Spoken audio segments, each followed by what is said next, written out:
மக்கள் அனைவருக்கும் வணக்கம். மும்மொழி கொள்கையை இந்தியை திணிக்கிறாங்க அப்படின்னு சொல்லிட்டு ஒரு சில பிரச்சனைகள்லாம் வந்திருக்கு. அது எந்த அளவுக்கு சாத்தியம்னு நீங்க யோசிச்சு பாருங்க. எந்த பணக்கார வீட்டு பிள்ளை, அரசியல்வாதிங்க பிள்ளைங்க, கவுன்சிலர் பிள்ளைங்க யாராச்சும் நாங்க தமிழ் மட்டும்தான் கத்துக்கிடுவோம் அப்படின்னு போய் சேர்க்கிறாங்களா? கவர்மெண்ட் ஸ்கூல்ல படிக்கிறீங்களா?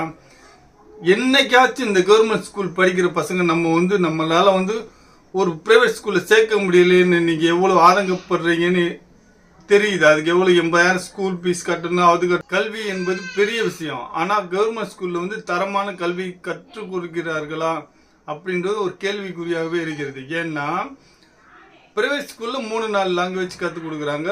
எத்தனை குடும்பத்துல பிரைவேட் ஸ்கூல்ல படிச்சுட்டு பணம் கட்ட முடியாம திரும்ப கொண்டு கவர்மெண்ட் ஸ்கூல்ல சேர்த்திருக்காங்கன்னு யாருக்காச்சும் தெரியுமா?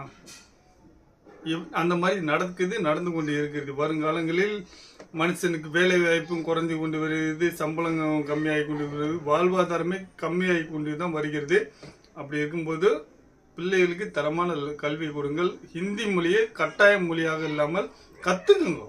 ஹிந்தி மொழியை நீங்க கத்துக்குங்க. உங்களுக்கு ஃபியூச்சர்ல நல்ல வேலை வாய்ப்பு கிடைக்க சான்ஸ் இருக்கு. எனக்கு தெரியும்.